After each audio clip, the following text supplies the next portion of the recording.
Olá pessoal, bem-vindos a mais uma videoaula aqui no canal. Nesse caso específico, vamos comentar um pouquinho, vamos conversar um pouquinho sobre a pré-história da arte, né? Pré-história é esse período considerado aí da história que antecede a criação da escrita.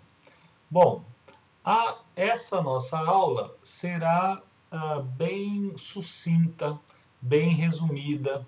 A ideia é que nós localizemos a pré-história dentro do espaço e do tempo, que possamos dar algumas características sobre ela, sobre este período, e, finalmente, que a gente possa contemplar, conversar um pouquinho sobre as imagens parietais ou sobre as figuras parietais, essas pinturas feitas na parede. E, por fim, faremos uma análise de alguns murais. Tudo bem? Vou deixar, portanto, aquilo que se fez principalmente onde hoje nós chamamos de Inglaterra, que são os megálitos, né? Que são aquelas construções com pedras gigantescas e que, num certo sentido, já temos dentro dela dessas representações, dessas instalações, a ideia de escultura. Tudo bem? Ficaremos simplesmente nas pinturas e nos alto e baixo relevos. Joia, gente? Então vamos lá. Vamos para a nossa definição de pré-história. É considerado pré-história o período anterior ao surgimento da escrita, que se dá lá na Mesopotâmia, mais ou menos em torno de 3200 a.C., né? Portanto, esse é um dado em que nós temos uma unanimidade. É o primeira, talvez seja a única informação ou o único conhecimento que nós temos como óbvio, como claro, como preciso dentro de todas as interpretações daquilo ou sobre aquilo que se chama pré-história. Ou seja, a pré-história ser caracterizada pela ausência da escrita. Isso parece ser, como eu disse, algo unânime entre os historiadores, entre paleontólogos, geólogos, enfim. Para a pré-história da arte são considerados os períodos paleolítico superior e neolítico. Então, aquele paleolítico inferior, o mesolítico, a gente vai deixar isso de lado e nós consideraremos apenas esses dois períodos em questão. E aí, por fim, dentro do contexto historiográfico europeu, gente, aqui vale um comentário. Nós estamos fazendo, tal como em sociologia, em filosofia, nós fazemos uma história europeia, né? Ou seja, muita arte, muito pensamento filosófico, um pouquinho menos de pensamentos sociológicos, nós deixamos de lado. Por quê? Porque não está circunscrito dentro daquilo que os europeus consideravam e consideram como importantes, como pertinentes. É uma falha muito grande essa europeização do pensamento, mas é o que nós temos. Tudo bem? Bom, então eu vou retomar aqui.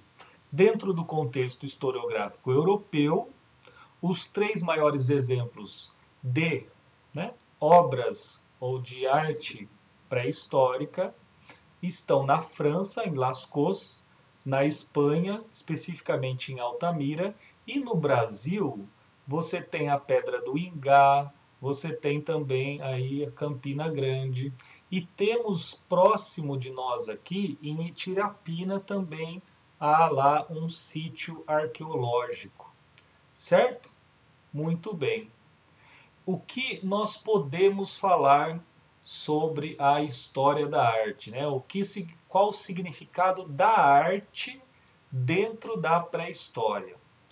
O mais legal é que nós ficamos aí simplesmente no campo das suposições. É verdade que nós temos certos indícios, nós temos certos dados, mas justamente por esse período, porque nesse período está ausente a escrita, nos falta uma resposta definitiva, né? Tal como eu coloquei aqui então no nosso slide, não existe uma resposta definitiva. Dada a distância histórica, os historiadores, arqueólogos e paleontólogos fazem apenas suposições. E, gente, entrando aqui, quando a gente entra nesse campo do pensamento, ou seja, quando a gente se permite suposições, mano do céu, muitas coisas podem aparecer, né? Muitas respostas para a questão qual é o significado da arte dentro da pré-história pode aparecer. Eu não coloquei aqui, a minha ideia é enxugar o máximo que eu puder essa aula de pré-história, mas existem até estudos, ou melhor, né, existem suposições feitas a partir de algumas imagens que o homem das cavernas, né, ou o homem pré-histórico, ele viveu na época dos brontossauros. Afinal de contas, nós temos no México, onde hoje, né, o território mexicano, e onde hoje é o território alemão, nós temos pinturas que se aproximam muito dos brontossauros. E aí há toda essa relação de que, pelo menos em um momento da história, o homem tenha vivido junto com os dinossauros. Campos da suposição em que fica inviável e até ocioso você querer ficar discutindo qual é a verdadeira intenção ou qual é o verdadeiro significado aí da história da arte. Ainda assim, ou seja, mesmo que nós estejamos em um campo de suposições, há uma resposta mais aceita. E é justamente essa resposta que você vai colocar lá no vestibular. Por favor, não vá achar que também você está no campo da suposição que qualquer alternativa estará correta. Você tem uma que é a mais aceita entre os estudiosos da área. Então, ainda assim, a resposta mais aceita está relacionada à magia. Magia. O que é magia, velho? Possuir o ser representado. Alterar o curso dos acontecimentos mediante a representação e a fala. Bom, vem cá um pouquinho, por favor. Pessoal, vamos entender um pouquinho essa ideia de magia. Por quê? Porque ela é importante não só na pré-história, e porque talvez seja aquela, talvez não, né? É a resposta mais aceita, mais propagada, tá passando trem aqui, mais propagada sobre o significado da arte. Em outras palavras, os homens da pré-história, eles faziam o que faziam com um sentido mágico. Então, quer dizer, essa é a resposta mais aceita. E além, né, a sua importância, a magia, ela tem importância não só dentro da pré-história, mas para a gente pensar as relações sociais, inclusive, e até filosóficas, religiosas atuais, né? Então, eu vou fazer um parênteses aí, porque essa definição de magia ela não se aplica só à arte, mas para que a gente faça uma reflexão nas, agora na própria sobre, né, a própria atualidade. Bom, então se vocês viram lá na definição de magia, magia tem o sentido de possuir, ou melhor, tem a função de possuir aquele ser representado. Mais do que isso, a magia, mediante certos elementos, ela tem a função de alterar o acontecimento, ou melhor, de alterar os acontecimentos, de alterar a sucessão dos fatos. Olha que interessante, gente. Essa aplicação de magia, se você conseguiu entender bem, se você conseguiu, melhor dizendo, entender bem esse conceito de magia, dá para entender muito bem qual é a sua aplicação dentro da religiosidade. Porque veja só, então, quem que é o mágico, né? Quem que é o místico? Quem que é a bruxa? A bruxa, o mágico, o místico são aquelas pessoas que a partir de certos elementos naturais, associados a um discurso, associados a uma narrativa, associados a um conjunto de palavras, eles acreditam que a união desses elementos com essas palavras, que nós damos o nome de rituais, eles acreditam então que estes rituais são capazes de alterar os acontecimentos do mundo, ou a ordem dos acontecimentos. Maravilhoso, né, gente? Maravilhoso. Quer dizer, se a gente pega um padre, se a gente pega um pastor, se a gente pega um pai de santo, se a gente pega um pajé, o que o pajé faz e toda essa turma, o que eles fazem é magia. Né? Eles escolhem determinados elementos, junto com esses elementos, em um determinado local, em um determinado horário, é proferida certas palavras, e a união disso tudo acredita-se ser capaz de alterar o rumo dos acontecimentos. Se ainda ficou complicado de entender, vamos imaginar a reza, né? O Pai Nosso e a Ave Maria. Veja se isso não é magia.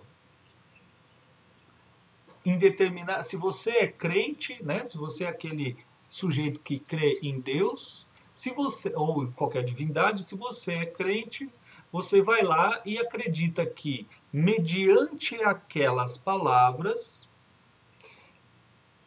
você ou uma intervenção maior ao escutar essas palavras, que ela ou que você seja capaz de alterar o destino, aí vai entre aspas. Então imagina que você vai prestar o vestibular e a crença é que ao rezar, ao fazer lá o seu ritual, esse ritual será capaz de alterar para benefício próprio, né? Para benefício próprio ou para o bem, alterar de maneira positiva o resultado do vestibular. Muito louco, né? Por isso que eu chamei a atenção de vocês. Quer dizer, este ritual mágico que estava presente na pré-história, que foi criado lá na pré-história, é algo imensamente comum até hoje, certo? Então vamos pensar de que maneira. Então, E voltando lá para o contexto da pré-história, o que se acreditava? Né? Como que a magia, tal como eu expliquei a vocês, como que essa magia se aplicava propriamente àquele contexto? Então, se a gente faz uma análise de onde as pinturas estavam dentro das cavernas, nós percebemos que a enorme maioria dessas pinturas, elas estavam em lugares de difícil acesso, de muito difícil acesso. Isso leva os estudiosos às seguintes observações. Primeiro, esses rituais, eles não eram disponíveis para todos. Veja aí a semelhança conosco. Né? Ou seja, existem alguns rituais dentro do candomblé, dentro da umbanda, dentro próprio do catolicismo, que não estão abertos ao público. Né? São rituais que estão circunscritos apenas a algumas pessoas, né? Apenas a algumas pessoas. Então, esse é o primeiro ponto, essa é a primeira observação que os estudiosos fazem. Ou seja, as pinturas estarem lá em difícil acesso significa que não era para que todos pudessem chegar lá. Normalmente, eram precisos 3 pessoas para que fossem feitas as pinturas. Uma que pintava, outra que segurava a tocha, segurava aquilo que servia para a iluminação do lugar, e outra que servia para segurar, vou colocar entre aspas aqui, a paleta, né, que servia para segurar a lâmina, o lugar em que as tintas estavam dispostas. E aí o cara subia lá no lugar mais difícil, de difícil acesso, e ele pintava, seja com a mão, seja com qualquer outro tipo de objeto. Né?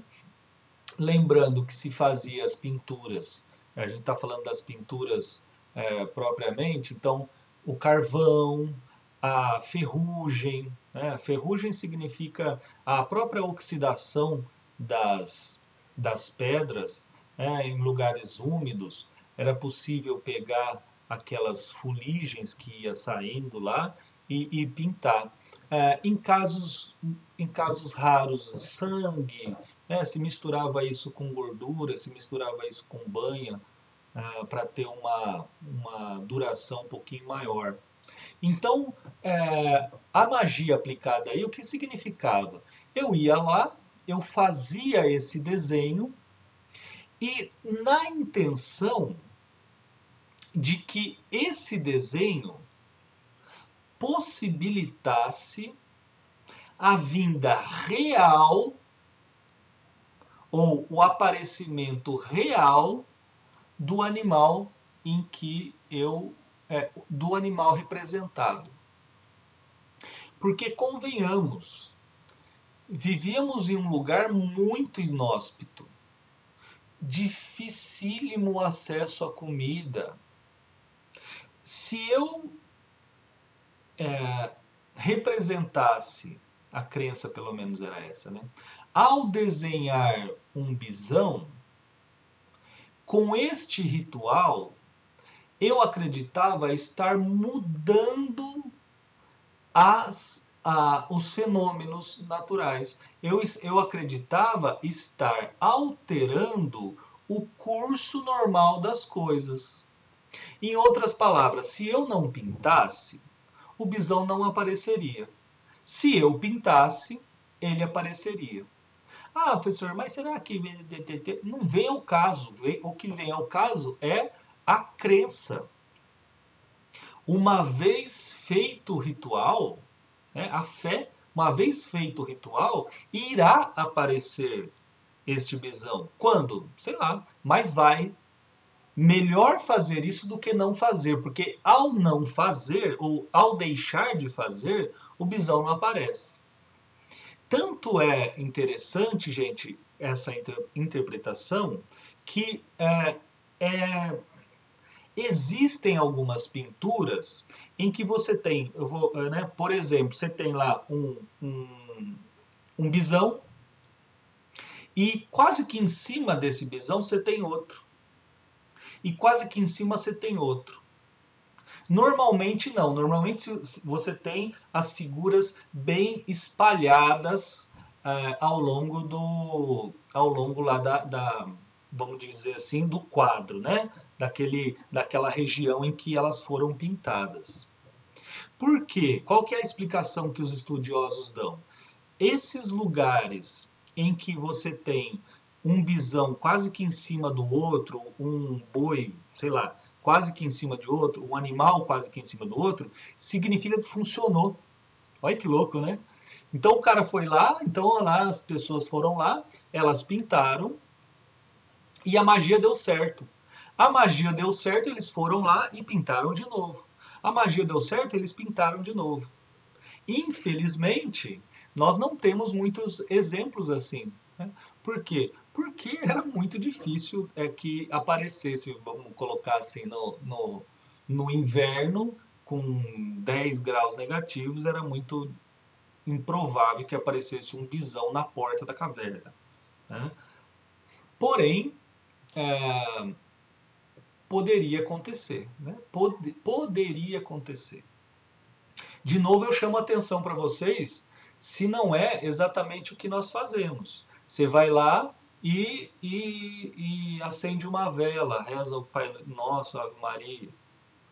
Aí acabou a vela. O seu pedido também ele perdeu o efeito. Aí você vai lá e faz de novo. Tanto que nós temos a vela de sétimo dia, de 7 dias, nós temos a vela de 2 semanas, nós temos a vela de um mês, para aquilo ficar, né, para que seu pedido ele reflita, fique lá 30 dias ininterruptamente refletindo no astral. Quer dizer, pelo menos nesse aspecto nós não mudamos em quase nada. Né? Em quase nada. Bom, vamos voltar aqui, vamos para os nossos exemplos. Chups, chups. Ó, muita mágica. Bom, os 4 tipos de representações paleolíticas, né? Os 4 tipos. Aqui, gente, vamos tomar esses 4 tipos como representações da própria pré-história. Afinal de contas, eu falei para vocês que eu iria negligenciar a parte lá do Neolítico. Bom, nós temos miniaturas, que são objetos de uso cotidiano. Como assim objetos de uso cotidiano? São objetos que nós, alguns... Bom, eu vou colocar os dois juntos, vai, gente? Fica mais fácil para a gente entender. Menos distinções, mais informações, digamos, que vale a pena aqui. Instrumentos ritualísticos, objetos sagrados, no sentido aqui não propriamente de religiosos, mas que têm um significado de uso não cotidiano, tá? Objetos de uso não cotidiano. Porque aí fica mais fácil aqui, ó. As miniaturas, normalmente, são aquelas que têm uso cotidiano. E esses instrumentos ritualísticos são objetos de uso não cotidiano lá, utilizados para os rituais de magia ou entretenimento. Gente, por favor, entretenimento é uma palavra muito anacrônica, eu tenho a plena consciência disso. Se vocês quiserem trocar entretenimento por diversão, por lazer, é porque não dá para fazer essa distinção lá na pré-história. Eu só quis dizer, com esse tópico aqui, e com esse daqui primeiro, que existem diferentes tipos de objetos usados em diferentes ocasiões. Existem objetos, por exemplo, flautas feitas de ossos, feitas de ossos. Você tem lá flautas, você tem tipo lanças pequenininhas, você tem a paleta de cores, você tem propriamente algumas cores que elas estão, algumas tintas, né, cores, algumas tintas que elas são usadas em ocasiões específicas. E de outro lado, você tem certos utensílios que lhe acompanham no dia a dia. Agora, de novo, gente, isso são suposições. É difícil demais a gente ter certeza absoluta em que medida a flauta, que alguns dizem ser para entretenimento ou ser sagrada, não ser de fato algo do cotidiano, quer dizer, algo que eles costumavam fazer ao longo do dia ou durante vários dias da semana. Eu sei que não existe a ideia de semana lá, mas né, é, de modo cotidiano. Então, se vocês acharem melhor, não haverá problema nenhum lá nas questões de vestibular. Tenta tirar essa distinção de miniaturas e instrumentos ritualísticos. Só tenta lembrar que sempre os objetos eles são objetos pequenos.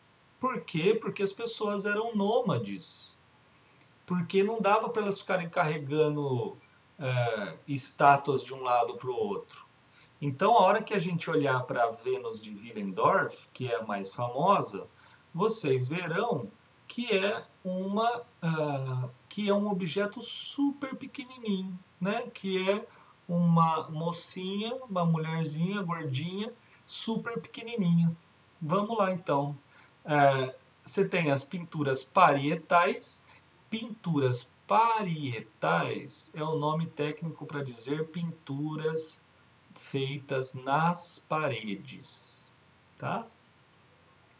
A pintura rupestre é a pintura fora da caverna. A pintura parietal é a pintura dentro da caverna. Vai fazer diferença? Não, não, gente, não vai fazer diferença. Bom, então, e as esculturas, gravações em relevo nas rochas, dentro ou fora das cavernas.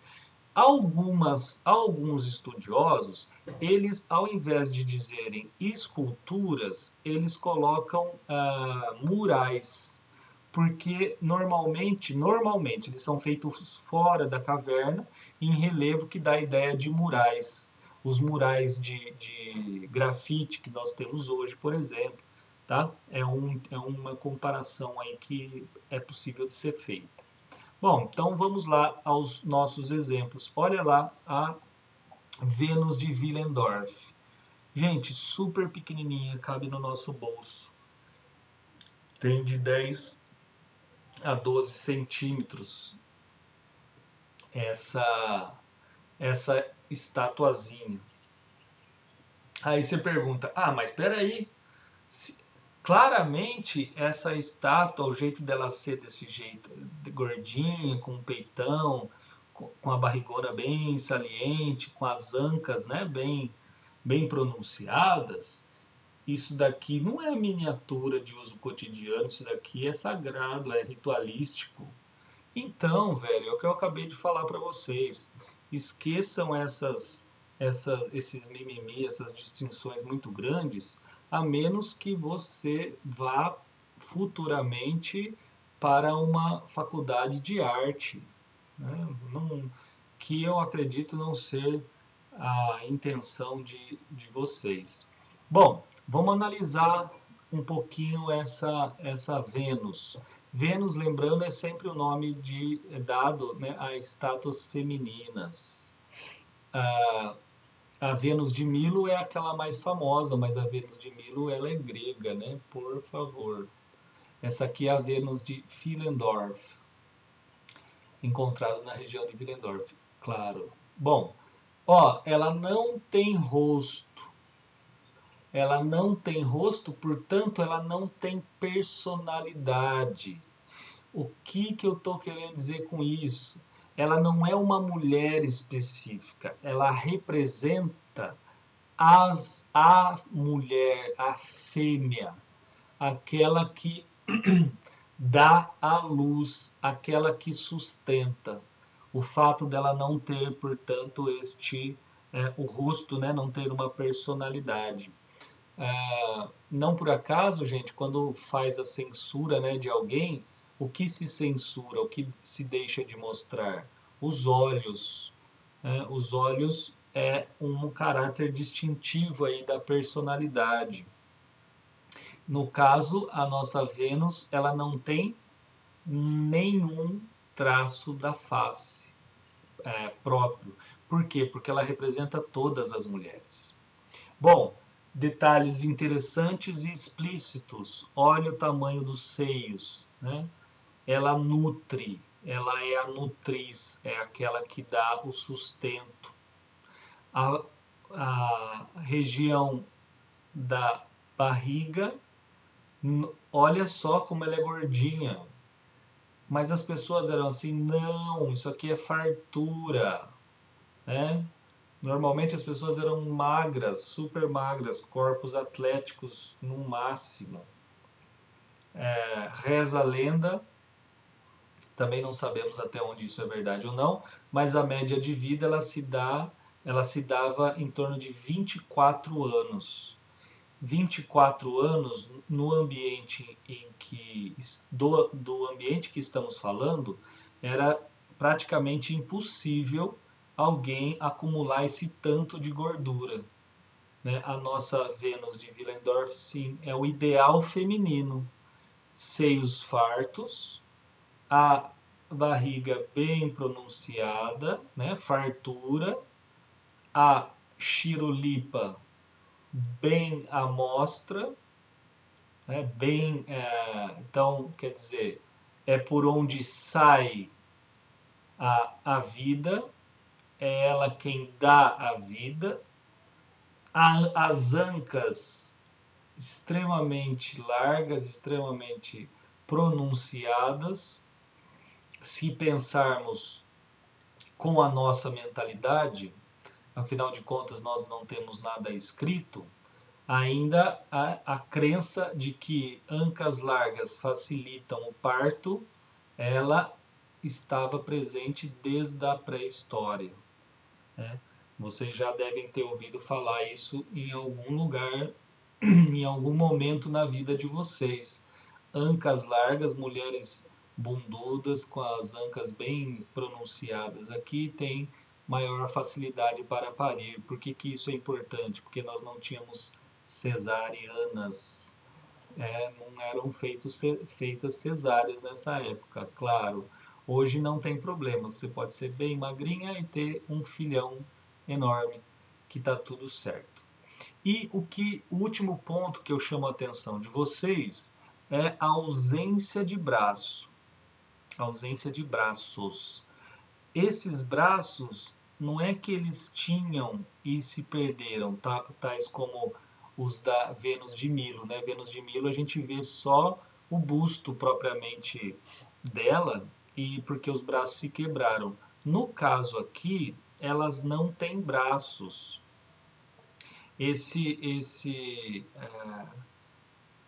Essa ideia aqui, ó, de que os braços eles estão bem curtinhos, eles mal se distinguem aqui do peito. Em algumas interpretações se coloca que nem os braços eles existiam. Isso daqui seria como um ornamento que ela estava vestindo. De novo, estamos dentro das suposições. E por quê? Veja que tanto uma quanto outra interpretação, quer dizer, ou os braços, olha o tamanho da perna, olha a grossura da perna em relação aos braços. E essa é uma das interpretações, ou seja, os braços eles estão eles são muito menores em relação a todo o restante do corpo.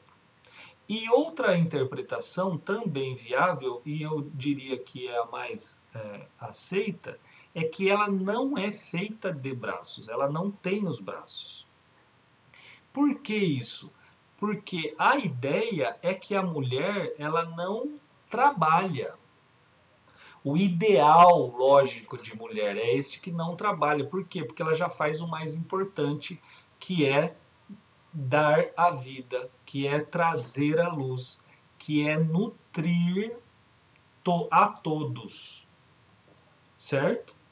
Bom, então, continuando aqui, aqui em Kakadu, Kakadu, uma região da Austrália, o que a gente tinha falado lá de murais ou de representações em relevo. Aqui nós temos uso de cores, mas principalmente de ranhuras nas paredes. Né? Então, o que vocês conseguem enxergar aí? O que vocês conseguem enxergar? Olha lá. Nós temos uma figura central que parece representar a, a, a, a entidade mais importante, né? A entidade mais importante, o ser mais importante. É um ser de cabeça de peixe. Imagina a importância que o peixe tem dentro da alimentação, dentro da dieta dessas pessoas aqui. E ela é quem origina, ó, ela quem origina esse aqui vai ter um close, tá? Esse aqui vai ter uma imagem com um close para vocês verem um pouquinho mais de perto. Ela origina todos os seres. Olha como que a vulva está bem pronunciada. Olha a posição de abertura aí das pernas para facilitar o ato de parir. E está parindo os seres, né? Está parindo as pessoas concretas, as pessoas reais. Aqui você tem um peixe, né, que parece entrar na vulva. Essa ideia, gente, de que um peixe entra na vulva e faz a fertilização, existe um livro chamado Os Nuers. Os Nuers. Se eu não estou enganado, é de um antropólogo chamado Malinowski, em que uma tribo australiana, uma tribo australiana, né, os Nuers propriamente é o nome da tribo, que eles acreditavam que a mulher ela ficava grávida se ela mantivesse relações dentro da água. Fora da água, não. Então, essa é uma interpretação que eu faço a partir da leitura desse Os Nuers, tá? Claro que ninguém vai pedir isso para o vestibular. Eu só estou dando o meu pitaco de suposição. Esse peixe que entra na vulva não é absurdo se nós considerarmos que no mesmo lugar, ou na mesma região, agora do século, há um estudo no século XX que fala a mesma coisa. Né? Ó, aqui nós temos o close que eu comentei com vocês. Os seios fartos, as pernas muito mais salientes, muito mais grossas do que propriamente o braço. O braço, de novo, ele indica trabalho, ele indica manuseio, contato com a terra. E a fêmea, a mulher, a fêmea superiora, ela não precisa trabalhar na terra, ela precisa ter essa região aqui saliente, essa região aqui que tem que ser valorizada, né? Olha o tamanho da vagina desta ou deste ser, né? Deste ser. Bom, avançando aqui, vamos para o Brasil. A Pedra do Ingá, aí um relevo feito fora das cavernas. Eu disse para vocês, dá para a gente fazer comparações com os murais, com os grafites atuais que são feitos aí nas paredes, né? Dá para a gente visualizar um pouquinho, isso parece ser plantas, né? Aonde que nós estamos? Nós estamos no sertão, nós estamos na Caatinga. Qual é a região? É claro que mudou muita coisa, né, de lá para cá. Mas qual é a região em que nós estamos vivendo? É no sertão nordestino? Ah lá. Né? Aqui me parece uma representação muito mais de uma flora do que propriamente de uma fauna. Né? Aqui, ao mesmo lugar, a Pedra do Ingá. Ah lá. Nós temos desenhos que, para nós, parece muito mais difícil de interpretar do que lá em Cacadu, né? E Lascaux. Lascaux é o exemplo maior que nós temos, vai, gente?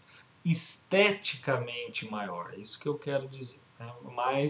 Mais semelhante ao que nós hoje estamos acostumados a enxergar.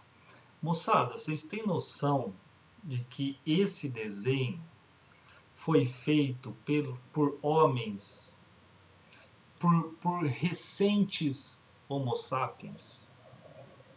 Você tem noção? Olha os detalhes, olhe as formas, olha isso. A diversidade em que é possível notar de animais. Propositalmente se fez, se pintou, se representou diferentes tipos de animais. Olha que coisa maravilhosa. Vejamos o outro. Olha isso. Olha isso. Olha esses touros aqui. Os veados, os cervos. Espetacular. E aí, né, chegamos ao último touro. Esse daqui, olha o naturalismo característico das pinturas. A distinção, a preocupação em distinguir as cores das partes do próprio animal. Certo, gente? Então, voltamos aqui para a nossa câmera. Certo, moçada? Eu espero que vocês tenham aí gostado, espero que vocês tenham admirado essas pinturas rupestres parietais. Tentei o máximo possível ficar naquilo que interessa mais para as questões de vestibular. A pré-história é um período dentro da história muito fácil de responder as questões, desde que você tenha em mente aquela ideia de magia, né? Aquela ideia de tentar alterar o fluxo dos acontecimentos. Certo, moçada? Obrigado pela companhia, obrigado pela atenção. Um beijo para vocês e até o nosso próximo encontro. Valeu!